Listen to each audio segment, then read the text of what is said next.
तो भर्तियों में जो आरक्षण की व्यवस्था है वही व्यवस्था एडमिशन में भी होना चाहिए, तो उस मामले में फैसला लिया गया। भूपेश कैबिनेट के इस फैसले से प्रदेश के आरक्षित वर्ग के युवाओं को राहत मिली है। छत्तीसगढ़ में 76% आरक्षण का पेच कॉलेज एडमिशन लेने वाले युवाओं की परेशानी बढ़ा रहा था।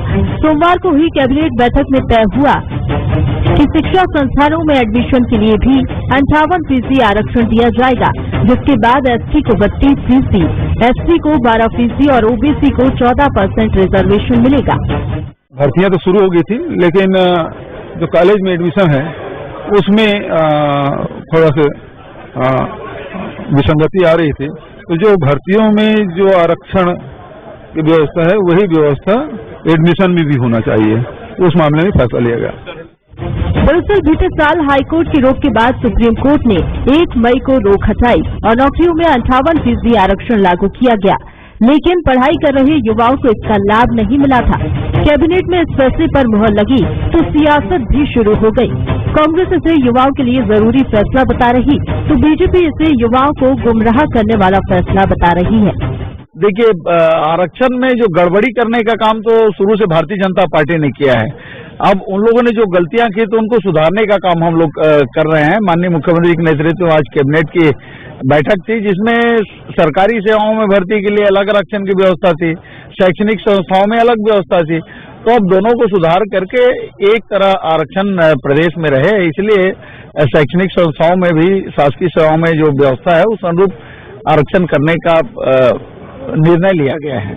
मैं समझता हूं कि यहाँ के जो लोगों का अधिकार था, जो जिसके चलते उनको आरक्षण का लाभ मिला था, आज ये नई बात नहीं है, लेकिन जिस प्रकार से छत्तीसगढ़ में सरकार के द्वारा सबको दिग्भ्रमित करने का काम किया गया, वास्तविक में जो उनको वंचित करने का काम किया गया और आखिर वहीं पर आकर के गाड़ी खड़ी हो गई जहां पहले हमने लागू किया था। जाहिर है चुनावी साल में आरक्षण पर जमकर राजनीति गरमाएगी और आरक्षण संशोधन विधेयक पर राज्यपाल के हस्ताक्षर नहीं होने से छत्तीसगढ़ में आरक्षण का पेच भी फंसा हुआ है। लेकिन सियासत से तर भूपेश सरकार के इस फैसले से युवाओं को राहत जरूर मिली है। Bureau report, Kuleshwar Pandey, Bansal news. नमस्कार, मैं हूं रितु सिंह और हमारा आज का मुद्दा है एडमिशन में रिजर्वेशन। आरक्षण पर भूपेश कैबिनेट के फैसले के बाद छत्तीसगढ़ के युवाओं को राहत मिली है तो सियासत को चैन नहीं है। बीजेपी और कांग्रेस आरक्षण पर बार पलटवार कर रहे हैं, तो वहीं 76% आरक्षण का मुद्दा अब भी अधर में है। आज इसी मुद्दे के सियासी और तकनीकी पहलू को समझने की कोशिश करेंगे। 3 राजनीतिक मेहमान हमारे साथ जुड़ रहे हैं। वरिष्ठ पत्रकार हैं अनिरुद्ध दुबे जी जुड़ रहे हैं, साथ ही साथ छत्तीसगढ़ कांग्रेस के नेता नितिन भंसाली जी जुड़ रहे हैं, छत्तीसगढ़ बीजेपी नेता मुकेश शर्मा जी जुड़ रहे हैं। आप तीनों का ही स्वागत है बंसल न्यूज पर। और बिना देर किए अनिरुद्ध जी, सबसे पहले आपके पास आना चाहूंगी। पूरी जो स्थिति बन रही है, देखिए 2012 से ये शुरू होता है आरक्षण का पेच, जो अभी भी लगभग फंसा ही हुआ है, क्योंकि 76% का वादा, लेकिन अभी भी 58% आरक्षण दिया गया, वो भी सिर्फ जब एडमिशन लेंगे छात्र। अभी भी भर्ती प्रक्रिया को लेकर संशय बना हुआ है। इस पूरी स्थिति को आप कैसे देखते हैं? क्या लगता है ये जो संवैधानिक प्रक्रिया है, क्या ये सियासी बनती जा रही है? देखिए, क्या है कि 1 और 2 दिसंबर 2022 को विधानसभा का विशेष सत्र हुआ था, छत्तीसगढ़ विधानसभा का, जिसमें 76% आरक्षण जो है विधेयक वहां से पारित हुआ और राजभवन गया। तो राजभवन में वहां पर जो है कुछ ऐसी तकनीकी जो है मतलब वहां पे जो है जाकर पेच फंस गया, जिसमें महामहिम राज्यपाल जी के हस्ताक्षर नहीं हो पाए और तब से इस पे संशय कायम था। आज अगस्त का महीना चल रहा है और ये लगातार सवाल उठ रहे थे कि जो है सरकारी नौकरियों में मतलब ये कि वहां पे फिर प्रक्रिया कैसे होगी, क्योंकि वहां पे भी जो है बातें जाकर अटकी हुई थी।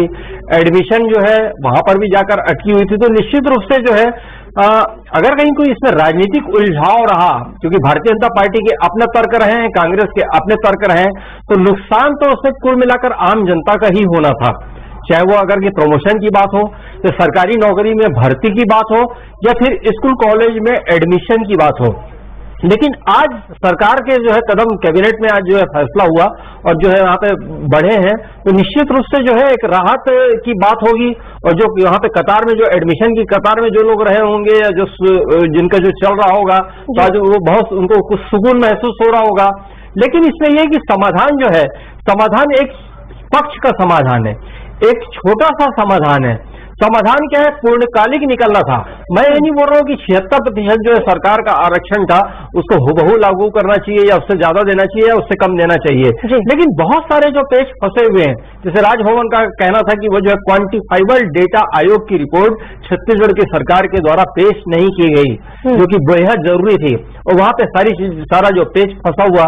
लेकिन फिर भी आशा की किरण एक जगी है कि आज जो है कैबिनेट की बैठक में जो छोटा सा एक रास्ता खुला, तो उम्मीद करते हैं कि आचार संहिता के लगने से पहले कुछ और इसमें आशाजनक जो है और कदम जो है बढ़ते दिखाई देंगे। जी बिल्कुल। नितिन जी, आपके पास आना चाहूंगी मैं। देखिए, 76 का वादा आप करते हैं, जब चुनाव उपचुनाव होते हैं तब भी 76% का वादा किया जाता है, लेकिन अब 58% आरक्षण दिया जा रहा है। एडमिशन तो मिल जाएगा, भर्ती प्रक्रिया का फिर क्या होगा जब छात्र ग्रेजुएट हो जाएंगे, लेकिन उसके बाद का फिर क्या होगा?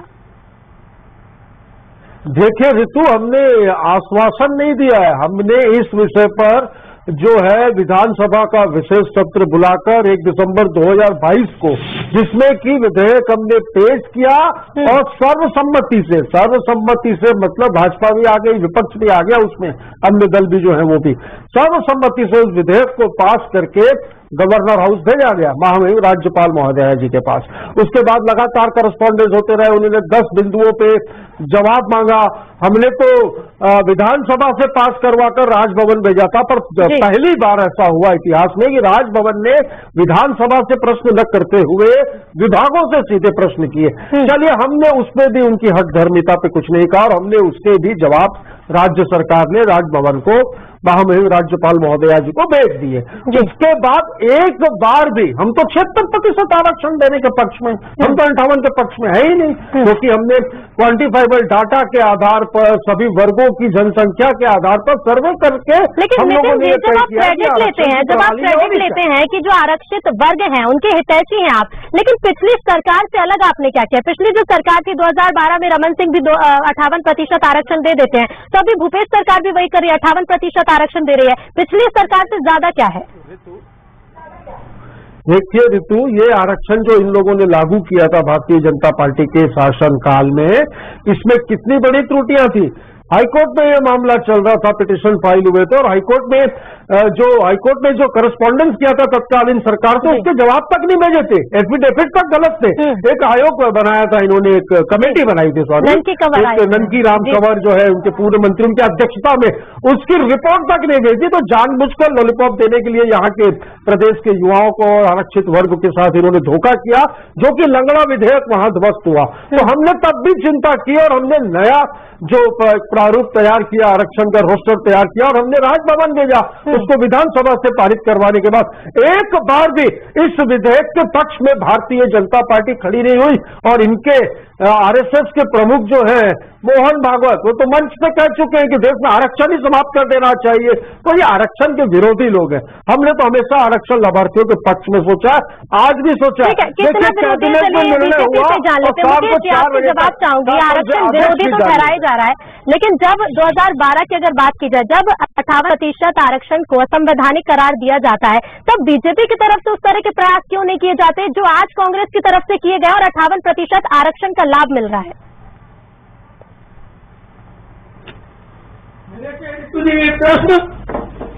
जी मुकेश जी, आपको आवाज मिल रही है?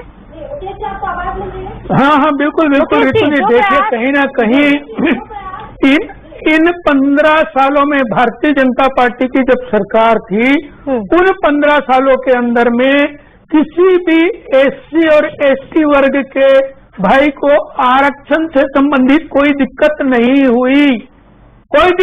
हुई। उसके बाद ये सरकार आई तो इनके सरकार के प्राथमिकता में नहीं था। ये यदि प्राथमिकता में होता तो ये हल उसी टाइम निकालते। ये हल निकालने चले जब हाई कोर्ट से डिसीजन आ गया, तो केस तो पहले लग चुका था। उसके बाद भी इन्होंने नया विधेयक लाया भारतीय जनता पार्टी ने सहयोग किया। उसके बाद भी यदि महामहिम के पास में, राज्यपाल जी के पास में इन्होंने उस विधेयक को भेजा, उसके बाद राज्यपाल के द्वारा जो डिटेल मांगे गए, वो डिटेल में भी कहीं न कहीं इन्होंने कोताही बरता। यही कारण था कि 1 से 1.5 साल लगभग SC ST वर्ग के लोगों को तकलीफ झेलना पड़ा, चाहे वो फिर विभागों में भर्ती का हो, चाहे छात्रों को हो।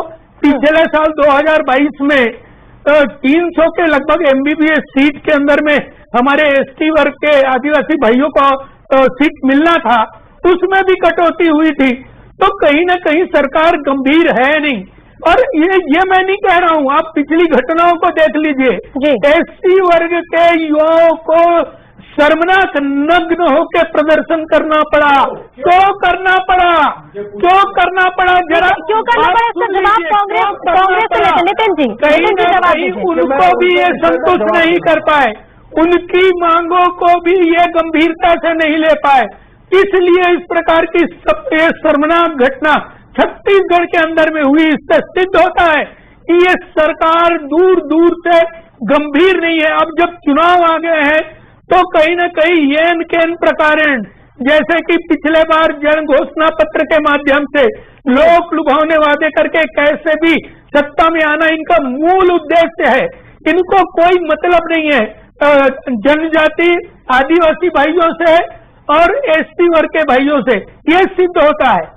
ठीक है, इसका भी जवाब लेंगे, लेकिन उससे पहले अनिरुद्ध जी आपका मैं रुख करूंगी और सीटों का थोड़ा गणित समझना चाहूंगी, क्योंकि 29 सीटें हैं जो आदिवासी वर्ग के लिए आरक्षित है छत्तीसगढ़ में। ऐसे में आदिवासी जो वर्ग है, ज्यादातर सीटों पर अभी कांग्रेस से 27 सीटें ऐसे जहां भी कांग्रेस काबिज है। आदिवासी तो सदा हुआ है, लेकिन जो 76% का वादा किया गया था, क्या लगता है OBC वर्ग को साधने के लिए किया गया था उपचुनाव में? देखिए क्या है कि इतनी पेचीदगियां हैं कि मतलब ये तो एक शोध का विषय हो सकता है ऋतु जी, रिसर्च का विषय हो सकता है कि भारतीय जनता पार्टी की जब गवर्नमेंट जो 54% आरक्षण लाई थी, तो उसने अनुसूचित जनजाति का जो है 20% से बढ़ाकर 32% किया था। अनुसूचित जाति का जो था उसको 16 से घटाकर 12 किया था। और पिछड़ा वर्ग, जिससे आपने जिस शब्द पे जोर दिया है, उसको 14 का 14 ही रखा था। अब हम बात करें कांग्रेस के सरकार की, तो कांग्रेस की सरकार ने अनुसूचित जनजाति को जो अनुसूचित जनजाति का जो है प्रतिशत 32 का रखा, जो भारतीय जनता पार्टी ने भी रखा था। और अनुसूचित जनजाति का 32 रखा और अनुसूचित जाति का 13 रखा, जो कि भारतीय जनता पार्टी की सरकार ने 12 रखा था। अब बात करते हैं पिछड़ा की, यही इस पर थोड़ा सा ध्यान देने की जरूरत है। भारतीय जनता पार्टी की सरकार के समय पिछड़ा वर्ग के लिए 14% जो रखा गया था, उसको इस सरकार ने बढ़ाकर 27% किया। लेकिन बात जब राजभवन में हस्ताक्षर के लिए जब मसला गया, तो वहां पे फिर जो बात आई, तो वहां पे ये कि विरोध शुरू हो गया, तरह तरह के तर्क आने लगे। यहां तक के जो है मतलब सरकारी तौर पर नहीं, लेकिन छत्तीसगढ़ सरकार के 2 आला अफसर पोषण चंद्राकर जी और आलोक चंद्रवंशी जी पिछड़ा वर्ग के संगठन के साथ जो है राजभवन गए थे, और वहां पे उन्होंने अपनी बात रखी कि यहाँ पे हमारी आबादी पिछड़ा वर्ग की छत्तीसगढ़ में 42.43% है। तो ऐसे में 27% आरक्षण न्याय संगत नहीं है। ये बात तो थी ही थी। फिर अग्रवाल महासभा का डेलीगेशन वहां पे गया। अब उनकी तो ये बात है कि उनका कहना है कि छत्तीसगढ़ में आरक्षण 50% से ऊपर होना ही नहीं चाहिए। राजपूत क्षत्रिय महासभा का डेलीगेशन भी उस समय जो है राजभवन गया, वो भी 50% से ऊपर की बात ही नहीं करता। तो मतलब छत्तीसगढ़ में जो ये मुद्दा है, इस कदर उलझा हुआ है कि कहीं कुछ दूर तक इसके आसार नजर नहीं आ रहे थे।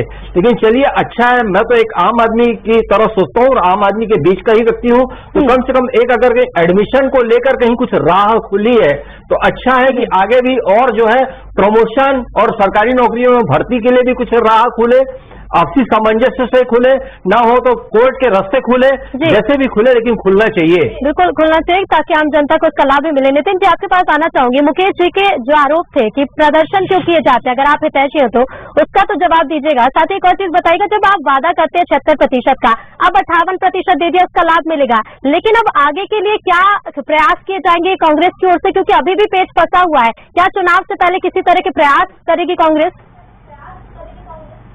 कांग्रेस लगातार प्रयासरत है आरक्षण लाभार्थियों को उनके आबादी के अनुरूप आरक्षण मिले।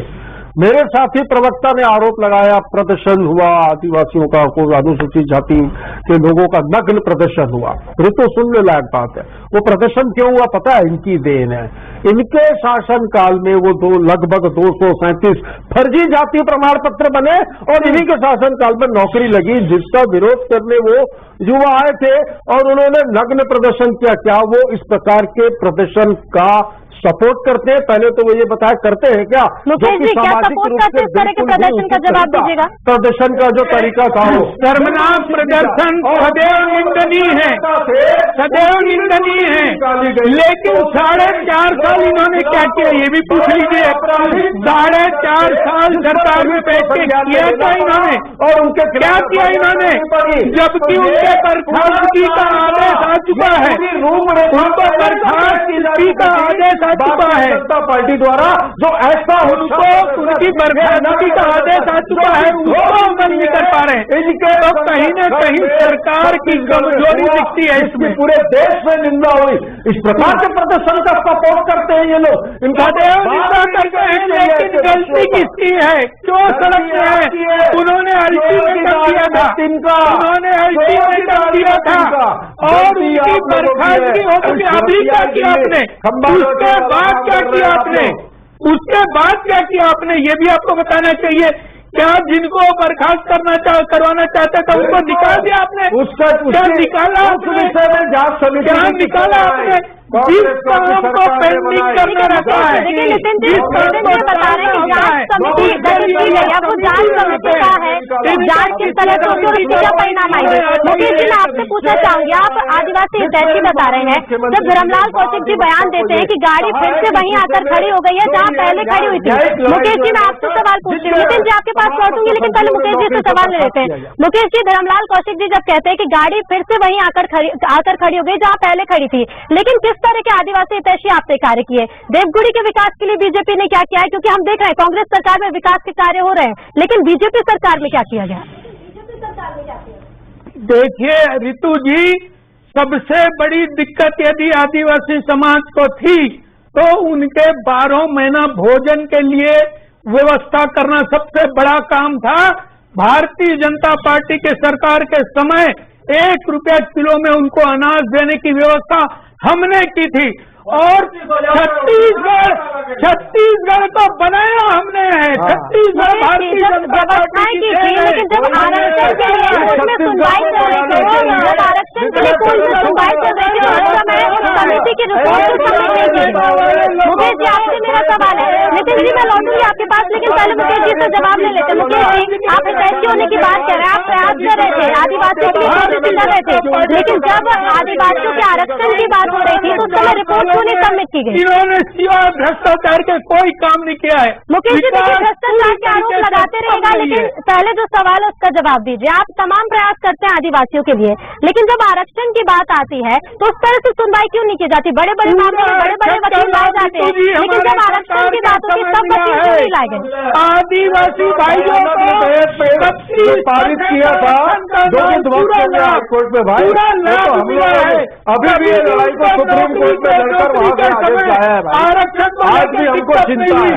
15 साल में एक बार भी दिक्कत नहीं हुई भारतीय जनता पार्टी की सरकार में, एक बार भी दिक्कत नहीं हुई। कहीं न कहीं ये सरकार नाकामी है, सरकार की कमजोरी है, सरकार नहीं है। मोदी सिर्फ इनको घोटाले करना है, भ्रष्टाचार करना है। अरे भ्रष्टाचार आप लोगों के डीएनए में एक भी मामला साबित कर दो।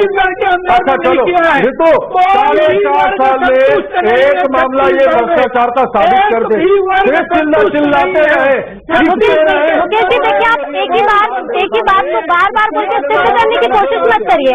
अगर कांग्रेस कह रही है कि 4.5 साल में जो भ्रष्टाचार किए गए उसे आप सिद्ध करके दिखाइए, तो क्या सिद्ध करके दिखाएंगे मुकेश जी? जी हाँ बोलिए। जी देखिए, कांग्रेस कह रही है कि अगर आप भ्रष्टाचार के आरोप लगा रहे हैं, 4.5 साल में क्या भ्रष्टाचार कांग्रेस की सरकार ने किए हैं, क्या बीजेपी उन आरोपों को सिद्ध करके दिखाएगी? निश्चित रूप से ये प्रक्रिया न्यायालय में चल रहा है और जिस हिसाब से इनके महापौर के भाई, इनके अधिकारी जिस हिसाब से जेल में है, वो सब प्रक्रिया के तहत है, प्रक्रिया के तहत है। संवैधानिक संस्थाओं का सम्मान करके कांग्रेस पार्टी को समझना चाहिए, यदि इतने अधिकारी महापौर के भाई जेल में है तो निश्चित रूप से ये संकेत है, ये संकेत है सुप्रीम कोर्ट ने भी इसमें अंतिम जमानत दे चुकी है और जांच पर रोक लगाई गई है और बार-बार बात कर रहे हैं, आप देखिएगा इसमें भी न्यायालय